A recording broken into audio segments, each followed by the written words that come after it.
আলেম সমাজের প্রতি কি বার্তা?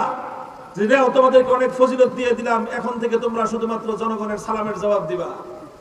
তোমাদের অনেক মান মর্যাদা ঘোষণা করে দিলাম, এখন থেকে তোমরা শুধুমাত্র লাল গলিচা আর বড় বড় গাদ্দি বসে হাদিয়া খাইবা। আল্লাহর নবী আলেমদের উপর আস্থা রেখে গেছেন। যদি কেউ মনে করো যে এত বড় বোঝা বহন করার হিম্মত নাই, খবরদার নিজের নামের সাথে কোনোদিন আলেম লকব ব্যবহার করবা না। যদি মনে করো এই দায়িত্ব বহন করার মতো হিম্মত নাই, আলেম উপাধি বহন করবা না, আলেম পরিচয় ধারণ করবা না। মালুমাত এক জিনিস, এলেম আরেক জিনিস। যারা মনে করবে যে না বাপরে বাপ, এই জিম্মাদারি তো অনেক ভয়াবহ জিম্মাদারি, এটা সেই জিম্মাদারি যেই জিম্মাদারি আদায় করতে গিয়ে হযরত ইউনূস আলাইহিস সালামকে মাছের পেটে যেতে হয়েছিল, এটা সেই জিম্মাদারি যেই জিম্মাদারি আদায় করতে গিয়ে হযরত জাকারিয়া আলাইহিস সালামকে দ্বিখণ্ডিত হতে হয়েছিল, এটা সেই জিম্মাদারি যেই জিম্মাদারি আদায় করতে গিয়ে খলিল ইব্রাহিম আলাইহিস সালামকে অগ্নিকুণ্ডে নিক্ষিপ্ত হতে হয়েছিল, এটা সেই জিম্মাদারি যেই জিম্মাদারি আদায় করতে গিয়ে হযরত মুসা আলাইহিস সালাতু ওয়াস সালামকে গোটা উম্মত সহ দেশান্তরিত হতে হয়েছিল, এটা সেই জিম্মাদারি যেই জিম্মাদারি আদায় করতে গিয়ে হযরত ঈসা আলাইহিস সালাতু ওয়াস সালামকে ষড়যন্ত্রকারীদের মাধ্যমে নিজেকে ফাঁসি দেওয়ার মতো, হত্যা করবার মতো ষড়যন্ত্রের মুখোমুখি হতে হয়েছিল, এটা সেই জিম্মাদারি যেই জিম্মাদারি আদায় করতে গিয়ে নবী মুহাম্মদ আরবীকে তায়েফের ময়দানে রক্ত ঝরাতে হয়েছিল, এটা সেই জিম্মাদারি যেই জিম্মাদারি আদায় করতে গিয়ে আমার নবীকে উহুদের ময়দানে মাথা ভাঙতে হয়েছিল, দাঙ্গার শহীদ করতে হয়েছিল, রক্ত দিতে দিতে বেহুশ হয়ে জমিনে পড়ে যেতে হয়েছিল। আলেম সমাজের প্রতি কি বার্তা? যে তোমাদেরকে অনেক ফজিলত দিয়ে দিলাম, এখন থেকে তোমরা শুধুমাত্র জনগণের সালামের জবাব দিবা। তোমাদের অনেক মান মর্যাদা ঘোষণা করে দিলাম, এখন থেকে তোমরা শুধুমাত্র লাল গলিচা আর বড় বড় গাদ্দি বসে হাদিয়া খাইবা। না, বার্তা এটা নয়, বরং আল্লাহর পয়গম্বরের বার্তা হলো উম্মতের আলেম সমাজের প্রতি। হে উম্মতের উলামায়ে কেরাম, যারা নিজেদের পক্ষে আসমানি ওহীর ইলমের আমানত রেখেছো, কোরআন হাদিসের ইলমের আমানত তোমরা নিজেদের পক্ষে ধারণ করেছো, সর্বপ্রথম এই আমানতের গুরু দায়িত্বের বোঝাটা কত ভারী সেটা উপলব্ধি করার চেষ্টা করো। এটা সেই আমানত, ইন্না আরাজনাল আমানাতা আলাস সামাওয়াতি ওয়াল আরদি ওয়াল জিবাল ফাআবাইনা আন ইয়াহমিলনাহা ওয়া আশফাকনা মিনহা ওয়া হামালাহাল ইনসান। যে আমানতের দায়িত্ব বহন করতে অপারগতা প্রকাশ করেছিল আসমান, যে আমানতের দায়িত্ব বোঝা নিতে ব্যর্থ হয়েছিল পাহাড়, যে আমানতের বোঝা বহন করতে অক্ষমতা প্রকাশ করেছিল জমিন, সেই আমানত সর্বশেষ একজন পয়গম্বর বহন করেছিলেন। আর সেই আমানতের দায়িত্ব পর্যায়ক্রমিক ভাবে পয়গম্বরদের কাঁধ থেকে উম্মতের আলেমদের কাঁধে স্থানান্তরিত হয়েছে। সুতরাং আলেম হওয়া, আলেম লকব ধারণ করা, আলেম পরিচয় ধারণ করা, এটা জগতের আর ৮-১০টা ডিগ্রি ধারণ করার মতো নয়। আলেম হওয়ার অর্থ শুধু অনার্স পাস করা নয়, আলেম হওয়ার অর্থ শুধুমাত্র এমএ পাস করা নয়, আলেম হওয়ার অর্থ শুধুমাত্র শিক্ষাগত একটা ডিগ্রি গ্রহণ করা নয়, আলেম হওয়ার অর্থ শুধুমাত্র শিক্ষাগত যোগ্যতার একটা সার্টিফিকেট আর সনদ হাসিল করা নয়। আলেম হওয়ার অর্থ হলো আদম আলাইহিস সালাম থেকে আখিরি নবী মুহাম্মদুর রাসূলুল্লাহ সাল্লাল্লাহু আলাইহি ওয়াসাল্লাম পর্যন্ত সমস্ত নবীদের জিম্মাদারি দায়িত্বের জোয়াল কাঁধে তোলা। সুতরাং আমি উসিকুম ওয়া ইয়ায়া, বিশেষ করে নবীন আলেম যারা দাওরা ফারেক হচ্ছ, সন্তান তুল্য হিসেবে তোমাদেরকে বলি, যদি কেউ মনে করো যে এত বড় বোঝা বহন করার হিম্মত নাই, খবরদার নিজের নামের সাথে কোনোদিন আলেম লকব ব্যবহার করবা না। যদি মনে করো এই দায়িত্ব বহন করার মতো হিম্মত নাই, আলেম উপাধি বহন করবা না, আলেম পরিচয় ধারণ করবা না।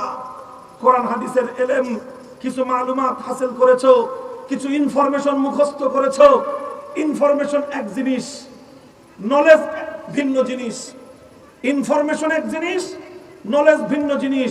মালুমাত এক জিনিস, ইলম আরেক জিনিস। মালুমাত এক জিনিস, ইলম আরেক জিনিস। যারা মনে করবে যে না বাপরে বাপ, এই জিম্মাদারি তো অনেক ভয়াবহ জিম্মাদারি, এটা সেই জিম্মাদারি যেই জিম্মাদারি আদায় করতে গিয়ে হযরত ইউনূস আলাইহিস সালামকে মাছের পেটে যেতে হয়েছিল, এটা সেই জিম্মাদারি যেই জিম্মাদারি আদায় করতে গিয়ে হযরতে জাকারিয়া আলাইহিস সালামকে দ্বিখণ্ডিত হতে হয়েছিল। এটা সেই জিম্মাদারি যেই জিম্মাদারি আদায় করতে গিয়ে খলিল ইব্রাহিম আলাইহিস সালামকে অগ্নিকুণ্ডে নিক্ষিপ্ত হতে হয়েছিল। এটা সেই জিম্মাদারি যেই জিম্মাদারি আদায় করতে গিয়ে হযরত মুসা আলাইহিস সালাতু ওয়াস সালামকে গোটা উম্মত সহ দেশান্তরিত হতে হয়েছিল। এটা সেই জিম্মাদারি যেই জিম্মাদারি আদায় করতে গিয়ে হযরত ঈসা আলাইহিস সালাতু ওয়াস সালামকে ষড়যন্ত্রকারীদের মাধ্যমে নিজেকে ফাঁসি দেওয়ার মতো, হত্যা করবার মতো ষড়যন্ত্রের মুখোমুখি হতে হয়েছিল। এটা সেই জিম্মাদারি যেই জিম্মাদারি আদায় করতে গিয়ে নবী মুহাম্মদ আরবীকে তায়েফের ময়দানে রক্ত ঝরাতে হয়েছিল। এটা সেই জিম্মাদারি যেই জিম্মাদারি আদায় করতে গিয়ে আমার নবীকে উহুদের ময়দানে মাথা ভাঙতে হয়েছিল, দাঙ্গা শহীদ করতে হয়েছিল, রক্ত দিতে দিতে বেহুশ হয়ে জমিনে পড়ে যেতে হয়েছিল। নারে তাকবীর, আল কোরআনের শত্রুরা হুঁশিয়ার সাবধান, উলামায়ে কেরামের শত্রুরা নারে তাকবীর। উলামায়ে কেরামের শত্রুরা হুঁশিয়ার হওয়ার আগে উলামায়ে কেরাম হুঁশিয়ার হন। আমরা যদি হুঁশিয়ার থাকি ইনশাআল্লাহ আল্লাহর নুসরত আমাদের সাথে থাকবেন। আমাদের শত্রুরা আমাদের একটা বাঁকা পশম সোজা করতে পারবে না। এজন্য বলছি আলেম হওয়ার অর্থ কি আগে বুঝেন। আলেম হওয়ার অর্থ হলো মুহাম্মদ আরবীর সেই দায়িত্ব নিজের কাঁধে তুলে নেওয়া, যে দায়িত্ব পালন করতে গিয়ে তিনি তায়েফের ময়দানে রক্ত দিয়েছিলেন, উহুদের ময়দানে মাথা ভেঙেছিলেন। আলেম হওয়ার অর্থ হলো ঈসা আলাইহিস সালামের উত্তরাধিকারের দায়িত্ব নেওয়া, যে দায়িত্ব পালন করতে গেলে আপনার শত্রু আপনাকে ফাঁসি কাস্টে ঝোলাতে পারে। এটা সেই দায়িত্ব যেই দায়িত্ব পালন করতে গিয়ে মুসা আলাইহিস সালামের বিপক্ষে ফিরআউন তার সমস্ত রাজ্য শক্তি নিয়ে উঠে পড়ে লেগেছিল। এটা সেই দায়িত্ব যেই দায়িত্ব পালন করতে গেলে আপনাকে হযরত জাকারিয়া আলাইহিস সালামের মতো দ্বিখণ্ডিত হওয়ার হওয়া লাগতে পারে। এটা সেই দায়িত্ব যেই দায়িত্ব পালন করতে গিয়ে আপনাকে হযরত খলিল ইব্রাহিম আলাইহিস সালামের মতো আগুনের মধ্যে নিক্ষিপ্ত হওয়া লাগতে পারে। যদি বলেন যে হুজুর ভয় লাগে, যে ভয় লাগে, ভয় লাগলে তো রাস্তা আগেই বললাম, রাস্তা আগেই বলে দিলাম। নিজে পরিষ্কার করে দিবেন যে ভাই আমি আলেম না, আমি আলেম না, আমি কিছু ইনফরমেশন মুখস্থ করেছি, আমি কোরআন হাদিসের কিছু তথ্য মুখস্থ করেছি, কোরআন হাদিসের কিছু নলেজ আমি শিখেছি, বাট আমি আলেম না। নিজের অবস্থান পরিষ্কার করে দেওয়া উচিত। আল্লাহ পাক উলামায়ে কেরামকে বুঝবার তৌফিক দান করেন। আবারও বলছি, উলামায়ে কেরামের প্রতি বার্তাটা হলো আল্লাহর নবী আলেমদের উপর আস্থা রেখে গেছেন। আল উলামা ওয়ারাসাতুল আম্বিয়া, নবীজি আলেমদের উপর আস্থা রেখে গেছেন। আস্থা রেখে উম্মতকে সান্ত্বনার বাণী শুনিয়েছেন, হে আমার উম্মত, তোমরা হতোদ্যম হও না, তোমরা নিরাশ হও না, তোমরা হতাশ হয়ে পড়ো না, কারণ আমরা নবীরা না থাকলে কি হবে, আলেমরা থাকবে। কাজেই আলেমদের দায়িত্ব আর কর্তব্য এর চেয়ে বেশি ভেঙ্গে বোঝানোর কোনো প্রয়োজন নাই। যারা আলেমদের এই অবস্থানটা না বুঝেন তারা আলেমদের সাথে অযথাই বাগড়া বাড়াতে আসেন। ওনারা মনে করে যে আমরা আলেম হয়ে তো বড় মৌজে আছি, আমরা খুব শান্তিতে আছি, খুব আরামায়েশে আছি। আরে ভাই, আলেম হওয়ার এই দায়িত্ববোধ নিয়ে আলেম হওয়াটা এটা এত মজার জিনিস না, এটা এত মজার জিনিস না। আখেরি পয়গাম তোমাদেরকে শুনিয়ে যাই। বুখারী শরীফ সহ সমস্ত হাদিসের কিতাবগুলোর মধ্যে হযরত আমির মুআবিয়া রাদিয়াল্লাহু তাআলা আনহুর একটি বার্তা রয়েছে উম্মতের আলেম সমাজকে লক্ষ্য করে। সেই দীর্ঘ বার্তাটি আর পূর্ণ বলবো না, বর্ণনাটি সমস্ত হাদিসের কিতাবের মধ্যে এসেছে।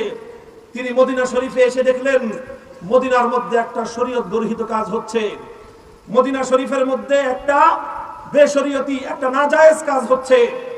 হযরত মুআবিয়া রাদিয়াল্লাহু তাআলা আনহু মদিনার মধ্যে ওই কাজটা হতে দেখে তিনি ফাকাদ আলা মিম্বারি রাসূলিল্লাহ সাল্লাল্লাহু আলাইহি ওয়াসাল্লাম, আল্লাহর নবীর মিম্বরে বসলেন।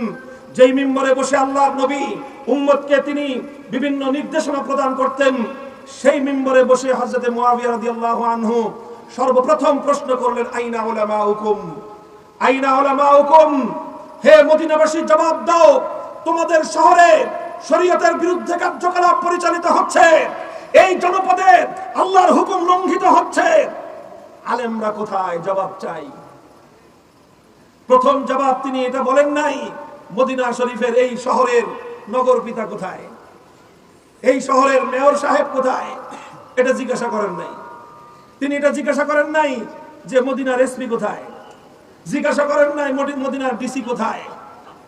বলবেন যে হুজুর এসপি ডিসি ছিল কিনা, আরে ভাই এই পরিভাষা না থাকতে পারে, কিন্তু গভর্নর বর্তমান সময়ের একজন ওসি, একজন ডিসি, এসপি এবং মেয়র মিলে যা কাজ করে, ইসলামী খেলাফতের যুগে একজন গভর্নরের ক্ষমতা এবং দায়িত্বের অনেক বেশি থাকতো।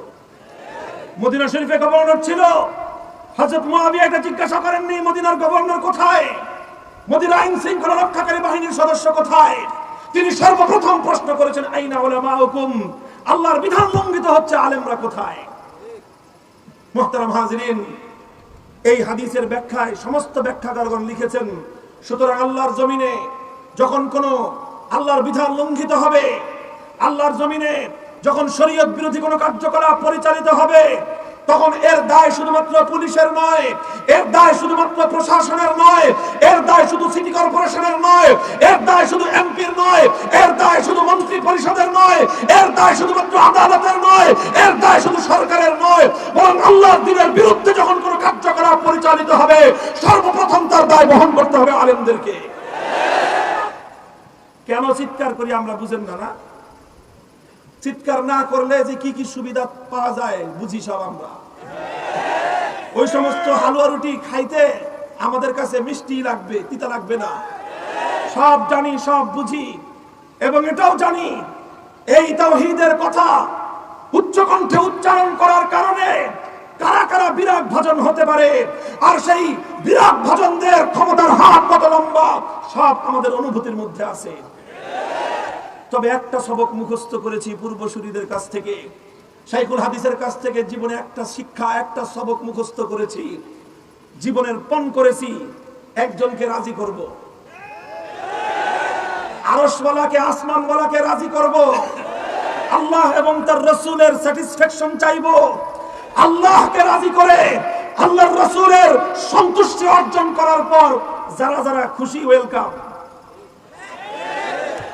আর আল্লাহকে রাজি করার পর অন্য কেউ যদি বেজার থাকে, তাহলে অন্য কাউকে খুশি করতে গিয়ে, অন্য কাউকে রাজি করতে গিয়ে আরশের মালিক আল্লাহকে নারাজ করতে পারবো না। নারে তাকবীর, মামুনুল হক এগিয়ে চলো, আল্লাহ আছে আপনার সাথে, মামুনুল হক এগিয়ে চলো, নারে তাকবীর। সুতরাং আমাদের পয়গাম পরিষ্কার, ইসলাম বিরোধী কোন কার্যকলাপ যখন হবে, আল্লাহর কোরআনের কোন বিধান যখন লঙ্ঘিত হবে, ইসলামী শরীয়তের মর্যাদা যখন কলঙ্কিত হবে, সারা দুনিয়া একদিকে থাকতে পারে, দুনিয়ার সমস্ত লোভ লালসা আমার পায়ের উপর এসে স্তূপাকৃত হতে পারে, দুনিয়ার সমস্ত ভয় ভীতি এসে আমার গর্দানের উপর উন্মুক্ত তরবারি ধারণ করতে পারে, কিন্তু আল্লাহর দ্বীনের ইজ্জতের হেফাজতের জন্য আমার কণ্ঠ রুদ্ধ করতে পারবে না।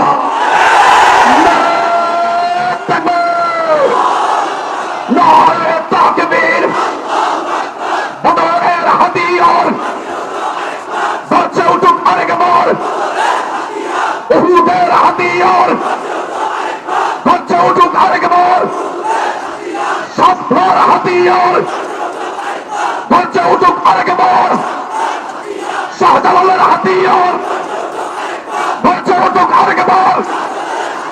নারে তাকবীর। আখেরি কথা, হযরত মুআবিয়া রাদিয়াল্লাহু তাআলা আনহুর যেই হাদিসটির উদ্ধৃতি দিয়ে হাদিসের শারহীন এবং ব্যাখ্যাকারদের কথাটা আমি আপনাদের সামনে উল্লেখ করলাম, সেখানে শারহীনে হাদিস আরেকটা কথাও লিখেছেন যে উম্মতের আলেমদের জিম্মাদারি সর্বপ্রথম, তারা সর্বপ্রথম মাসউলুন ইনদাল্লাহ, তারা সর্বপ্রথম আল্লাহর কাছে জবাবদিহিতায় বাধ্য থাকবে, এরপরে অন্য যে যা হয় হবে। আমি বলি যে আমাদের উপর আমাদের বিষয়টা এত সহজ না। সাধারণ মানুষ যত সহজে চিন্তা করে, আলেমদের ব্যাপারটা এত সহজ নয়। আমি তো পরিষ্কার ভাষায় বলি যে একজন সাধারণ মানুষ নিজের ব্যক্তিগত আমলের হিসাব যদি আল্লাহর কাছে দিতে পারে, আর হিসাবটা যদি কোনো রকম গ্রহণযোগ্য হয়, পার পেয়ে যাবে।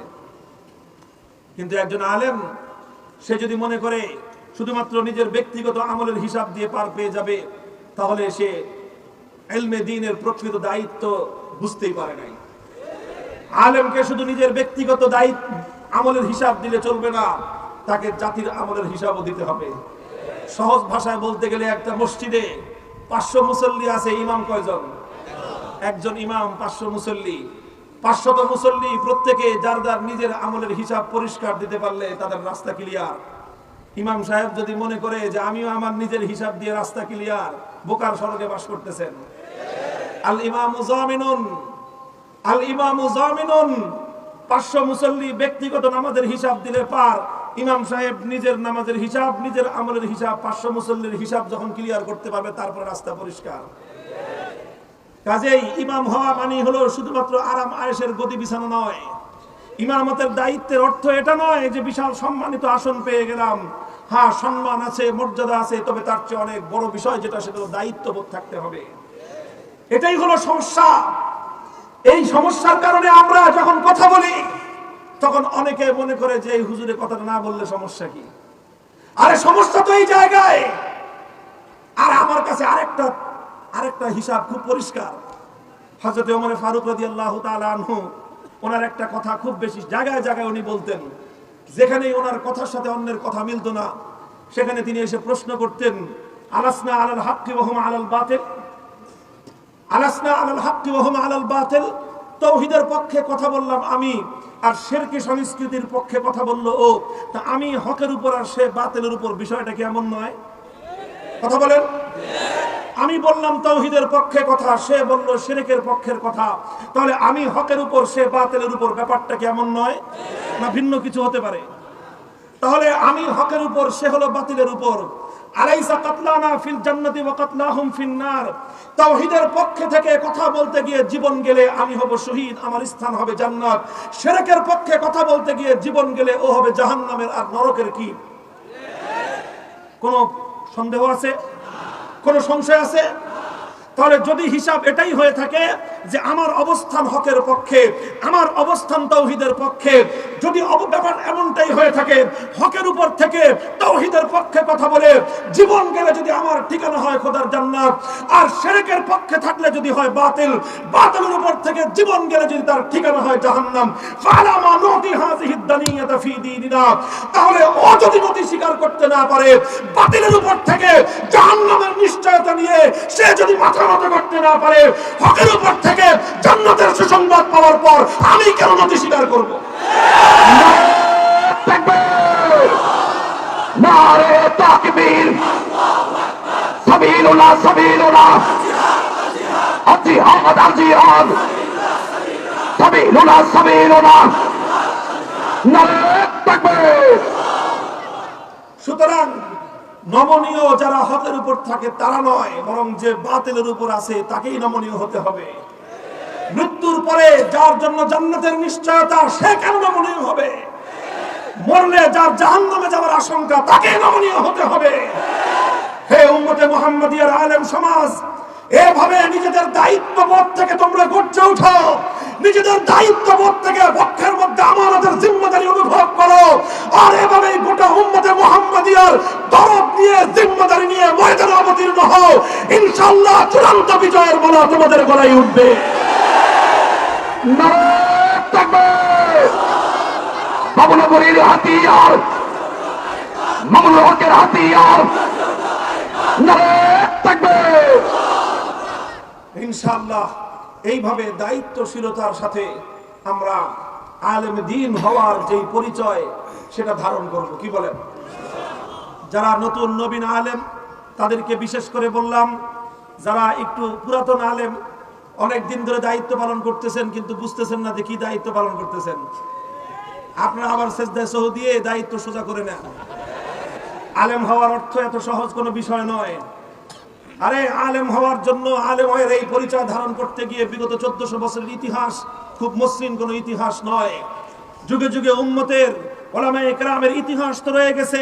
আরে 4 ইমামের মধ্যে 3 জন ইমামকেই সময়ের শাসকদের দ্বারা নিগৃহীত হতে হয়েছে। ইমামে আজম আবু হানিফাকে কারান্তরীণ হতে হয়েছে, ষড়যন্ত্রমূলক বিষ প্রয়োগে তাকে শহীদ করা হয়েছে। ইমামে মালিককে নিগৃহীত হতে হয়েছে। ইমামে আহমদ ইবনে হাম্বলকে ব্যত্যাঘাত করতে করতে প্রতিদিন তাকে রক্তারঞ্জিত করা হতো। ইমামে সুফিয়ানে সাউরিকে দেশান্তরিত করা হয়েছিল। ইমামে বুখারী রাহমাতুল্লাহি আলাইহি বুখারী শরীফ খতম করে তো ঘরে বিরিয়ানি খেতেছেন, তাই না? মাশাআল্লাহ, আমিও খেয়ে আসছি। বুখারী শরীফ শুধু বিরিয়ানি খাওয়ার খতম, শুধু বিরিয়ানি খাওয়ার খতম। ইমাম বুখারী রাহমাতুল্লাহি আলাইহির জিন্দেগি কি? ইমামে বুখারী রাহমাতুল্লাহি আলাইহির কাছ থেকে ওনার বুখারী শরীফ পড়বার জন্য 90,000 ছাত্র ওনার দরসে বসতো। 90,000 সরাসরি ইমাম বুখারীর থেকে ওনার হাদিসের কিতাব পড়েছে। বিশাল মজমা, আমিরুল মুমিনিন ফিল হাদিস, সারা দুনিয়ার মধ্যে ওনার প্রসিদ্ধি হয়ে গেছে। ওনাকে মুকুটহীন সম্রাট বলা হয়। মাথার মধ্যে কোনো মুকুট না থাকতে পারে, কিন্তু সময়ের শাসকের চেয়ে লক্ষ কোটি গুণ বেশি মর্যাদা ইমাম বুখারীর। 90,000 ছাত্র যার কথা শোনার জন্য অধীর আগ্রহে অপেক্ষা করে, তার চেয়ে বড় সিংহাসন আর রাজত্ব কার হাতে থাকতে পারে? সময়ের শাসকের মনের মধ্যে হিংসার আগুন জ্বলে উঠলো। ক্ষমতা আমার হাতে, রাজ্য আমার হাতে, পুলিশ আমার হাতে, সব আমার হাতে, কিন্তু আমার কথা শোনার জন্য তো এইভাবে 90,000 না 90টা মানুষও আসে না। ইমাম বুখারীর প্রতি তার বিতচ্ছে ঈর্ষাপরায়ণ হয়ে উঠল। ইমাম বুখারীকে সে অর্ডার করলো, নির্দেশ জারি করলো যে আপনার এই কিতাবটা তো সবাই পড়তেছে, আপনি এক কাজ করবেন, আগামীকালকে থেকে আমার সন্তানরা আপনার কাছে বুখারী শরীফ পড়বে। তো ওরা তো সাধারণ জনগণ মাঠে ময়দানে থাকে, আর মাঠে ময়দানে এসে আপনার কাছে পড়াশোনা করে। যেহেতু রাজপুত্ররা পড়বে, সুতরাং আপনি রাজ দরবারে এসে আমার সন্তানদেরকে পড়ায় দিয়ে যাবেন। শাসক চাইল ইমাম বুখারীকে তার ঘরের টিউটর বানাইতে। মনে করলো ঘরের টিউটর বানাবে ইমাম বুখারীকে, যে ঘরে এসে পড়ায় দিয়ে যাবে, যাওয়ার সময় হুজুরকে 1 কাপ চা হাদিয়া খাওয়ায় দিবে, আর মাস শেষে কিছু বেতন পকেটে ভরে দিবে। তাই তো হুজুরে কিনে ফেললো। ইমাম বুখারী রাহমাতুল্লাহি আলাইহি বললেন, আমার কাছ থেকে হাদিস শিখবে আপনার সন্তান। যদি হাদিস শিখতে হয় তাহলে আমি হাদিস নিয়ে আপনার বাড়িতে যাব না। আপনার সন্তানকে যদি আমার কাছ থেকে হাদিস শিক্ষা অর্জন করতে হয়, 90,000 সাধারণ মানুষের সাথে মাটির উপর আমার সামনে হাঁটু গেড়ে বসে আমার কাছ থেকে হাদিস শিখতে হবে। যদি এইভাবে শিখতে পারে তার জন্য দুয়ার খোলা। আর যদি এইভাবে শিখতে তার কোনো ধরনের তার কোনো মর্যাদা, তার অহংবোধ তাকে যদি বাধা দেয়, তাহলে ওই সমস্ত মানুষের জন্য আল্লাহর নবীর হাদিসের নুরানি এই শিক্ষা তার জন্য নয়। ইমাম বুখারী স্পষ্ট পয়গাম শুনিয়ে দিলেন, ইন্নী লা উযিল্লুল ইলমা ওয়া লা আহমিলুহু ইলা বাবিল উমারা, ইন্নী লা উযিল্লুল ইলমা ওয়া লা আহমিলুহু ইলা বাবিল উমারা। খবরদার সময়ের শাসক, মনে রেখো, আমি বুখারী, আমি ইমামে বুখারী, আমি মুহাম্মদ ইবনে আব্দুল্লাহ মুহাম্মদ ইবনে ইসমাইল, আমি এই যুগের উলামায়ে কেরামের প্রতীক। কিয়ামত পর্যন্ত আনেওয়ালা উম্মত আমাকে আলেম হিসেবে শ্রদ্ধা করবে। আমার প্রতিটি কার্যকলাপ ইতিহাসের মানদণ্ডে বিচার করা হবে। একজন আলেম হিসেবে কোরআন এবং হাদিসের ইলম ধারণ করার পরে আমার আচরণ কেমন ছিল, অনাগত ভবিষ্যতে এটাকে চুলচেরা বিশ্লেষণ করা হবে। তখন যদি দেখে যে আমি হাদিসের সম্রাট হয়ে দুনিয়ার এই রাজত্বের সম্রাটের সামান্য প্রলোভনের সামনে মাথা নত করে দিয়েছি, অথবা তার সামান্য ভয়ভীতির সামনে আমি আত্মসমর্পণ করেছি, কিয়ামত পর্যন্ত ইলমে দ্বীনের মর্যাদা, উলামায়ে কেরামের চির উন্নত শির, পয়গম্বরের বিরাসতের চির উন্নত শির ধুলোয় ধূসরিত হয়ে যাবে। কাজেই লা উযিল্লুল ইলমা ওয়া লা আহমিলুহু ইলা বাবিল উমারা। ইমাম বুখারী তোমার দরবারে টিউটরি করবে না, তোমার বাড়িতে গিয়ে টিউটরি করবে না। তোমার সন্তানকে যদি শিখতে হয়, আমার দরবারে এসে ধুলার উপর বসে হাঁটু গেড়ে বসে শিখতে হবে। সময়ের শাসক অপমান বোধ করলো, ষড়যন্ত্র শুরু করলো, নানা রকমের ষড়যন্ত্র। আশা করি আপনার মাদ্রাসা এটা কোন জায়গায় কার কাছ থেকে নিবন্ধন নিছেন, নিবন্ধনের সনদ দেখান। আপনারা যে এখানে কোরআন হাদিস পড়াচ্ছেন, পারমিশন আছে? পারমিশন? আপনি যে 90,000 ছাত্র নিয়ে হাদিস পড়াইতেছেন, কার কাছ থেকে অনুমতি নিছেন? কত রকম কাহিনী শুরু করলো। মুহতারাম হাজিরিন, এগুলো নতুন বক্তব্য নয়, এগুলো নতুন সমস্যা নয়। আর ইমাম বুখারী রাহমাতুল্লাহি আলাইহি 3য় শতাব্দীর প্রথম অর্ধ শতকে আজ থেকে প্রায় 1250 বছর আগের ইতিহাস বলতেছি। সেই সময়ের মুসলিম শাসক, এটা কোনো বেঈমান কাফের মুশরিক না, সেই সময়ের ইমাম বুখারীর জামানার মুসলিম শাসকের যদি হয় ইমাম বুখারীর মতো মানুষের সাথে এই আচরণ, তো এই যুগের বুখারীর মুহাদ্দিসরা আর কিরকম আচরণ প্রত্যাশা করেন? আপনারা মনে করছেন সবসময় আপনাদের জন্য শুধুমাত্র লাল গালিচা বিছানো থাকবে, আর শুধুমাত্র আপনাদের জন্য সবাই দর্শের পরে হাদিয়া তোহফা নিয়ে মুসাফা করার জন্য লাইন ধরে দাঁড়ায় থাকবে, শুধুমাত্র আপনাদের জন্য ওই লাল গোলাপের পাপড়ি ছিটাই আপনাদেরকে সংবর্ধনা জানানো হবে। হ্যাঁ, ওটাও জানানো হবে, আবার মুদ্রার অপর পিঠে এটাও থাকবে, এটাও থাকবে যদি আপনি হক এবং হাক্কানিয়াতের উপর থেকে থাকেন। এতটাই উত্তক্ত করলো ইমাম বুখারীকে, এতটাই উত্তক্ত করলো ইমাম বুখারীকে, ইমাম বুখারী ওই জায়গায় তিনি তার মাদ্রাসা আর চালাতে পারলেন না। ইমাম বুখারী মাদ্রাসা বন্ধ করে দিলেন, যে ইলমে দ্বীনকে অপমান করব না, মাদ্রাসা বন্ধ হয়ে যাক, মাদ্রাসা বন্ধ হয়ে যাক। আমার ওই মাদ্রাসা চালানো আমার জিম্মেদারি নয়, বরং তার চেয়ে বড় জিম্মেদারি হলো আসমানি ওয়াহির ইলমের গৌরব রক্ষা করা। ইমাম বুখারী বুখারা ছাড়লেন, শহর ছাড়লেন, শহর ছেড়ে চলে গেলেন অজানার পথে। কোন এক গ্রাম, অখ্যাত এক গ্রাম, খরতাং নামক গ্রাম, সেই গ্রামে চলে গেলেন যেখানে কোনো আধুনিক ফ্যাসিলিটিস নাই, সুযোগ সুবিধা নাই, নিভৃত এক পল্লী। এতটাই তিনি সংকীর্ণ হয়েছিলেন, সময়ের শাসকের এই অসদাচরণে ইমাম বুখারী হৃদয়ে এতটাই রক্তক্ষরণ হয়েছিল, আরশের মালিকের দরবারে ফরিয়াদ করলেন, আল্লাহুম্মা ইন্নাল আরদা ক্বাদ দাকাত আলাইয়া বিমা রাহবাত ফাকবিজনি ইলাইক। ওগো আল্লাহ, যেই জামানায়, যেই সময়ে, যেই শাসকের যুগে তোমার নবীর হাদিসের আমানত বক্ষে ধারণ করে এমন নিগৃহীত হতে হয়, এমন জুলুমের শিকার হওয়া লাগে, এই জমিনে আমি আর থাকতে চাই না, তোমার প্রিয় পাত্র হয়ে তোমার কাছে চলে যেতে চাই। আল্লাহ রাব্বুল আলামিন যখন দেখলেন যে ইমাম বুখারী তিনি যতটুকু বুখারী শরীফ পড়ানোর দরকার পড়ানো শেষ, কিয়ামত পর্যন্তের জন্য তার মাধ্যমে ইলম এবং আলেমদের শান মর্যাদা বুলন্দ হয়েছে, আল্লাহ বললেন তোমার আর দুনিয়াতে থাকার দরকার নাই, তুমি আমার কাছে চলে আসো। আল্লাহ পাক রব্বুল আলামিন ইমাম বুখারীকে নিয়ে গেলেন। বুখারীর কবর বুখারায় নয়, বুখারীর কবর সামারকান্দে নয়, বুখারীর কবর বড় কোনো রাজধানীতে নয়, বড় কোনো নামি দামি শহরে নয়, ইমামে বুখারীর কবর হয়েছে সেই খরতাং নামক গ্রামে। ইতিহাস বলে ইমাম বুখারী বুখারা থেকে চলে যাওয়ার কারণে ইমাম বুখারী কলঙ্কিত হননি, বুখারা শহর বঞ্চিত হয়েছে।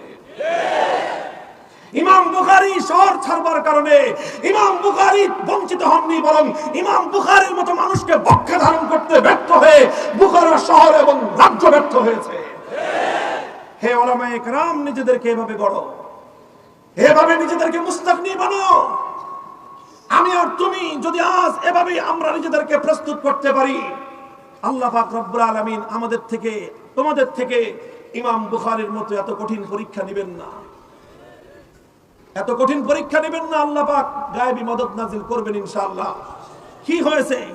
সেই শাসকের নামও আজ ইতিহাসে আছে, ইমাম বুখারীর নামও আজও ইতিহাসে আছে, সেই শাসকের কবরও পৃথিবীতে আছে, ইমামে বুখারীর কবরও পৃথিবীতে টিকে আছে। ইমামে বুখারীকে যখন দাফন করা হলো, আল্লাহ পাক রব্বুল আলামিন সেই কবর থেকে এমন সুবাস ছড়ালেন, সেই সুবাসে মোহিত হয়ে সারা দুনিয়া থেকে মানুষ আজও পর্যন্ত বুখারীর কবরের পাশে ছুটে যায়। মুহতারাম হাজিরিন, এটা হলো ইলম, এবং এটাই হলো ইলমের গৌরব বোধ, এটাই হলো ইলমের আত্মমর্যাদা বোধ। আমি সময়ের আলেমদের কাছে এই একটাই নগণ্য আপনাদের একজন ভাই হিসেবে এই আহ্বানটা করব, ইলম এবং আহলে ইলমদের গৌরব কোনোদিন কোন দুনিয়াদারদের সামনে নত করবেন না, নত করবেন না, বরং নিজে ইলম এবং ইলমে দ্বীনের এই গৌরব, ইলমে দ্বীনের দায়িত্ব মাথা উঁচু করে যতদিন পালন করা যায় মাথা উঁচু করে পালন করবেন। মাথা উঁচু করে যেদিন পালন করতে না পারবেন, সুফিয়ানে সাউরীর সুন্নাত হলো দেশ ছেড়ে চলে যাও, বুখারীর সুন্নাত দেশ ছেড়ে চলে যাও, শাইখুল হিন্দের সুন্নাত হলো মালদার আন্দামান দ্বীপে কারারুদ্ধ হও, শাইখুল ইসলাম হোসেন আহমদ মাদানীর সুন্নাত হলো অন্ধকার কারা প্রকোষ্ঠে নিক্ষিপ্ত হও, শাইখুল হাদিস আল্লামা আজিজুল হকের আদর্শ হলো কারান্তরিত হও।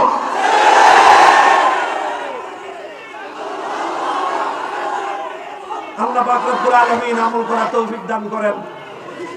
কথা যেগুলো বললাম, আমি আপনাদের কাছে দোয়া চাই আমার এই কথাগুলো যেন শুধু আমার মুখের কথা না হয়, আমার শুধুমাত্র জুবানের কথা যেন না হয়, এই কথা যেন আমার দিলের ইয়াকিন হয়, আমার আমল হয়, এটাই যেন হয় আমার জীবনের শেষ মুহূর্ত পর্যন্ত ধারণকৃত আমার জীবনের একমাত্র আদর্শ।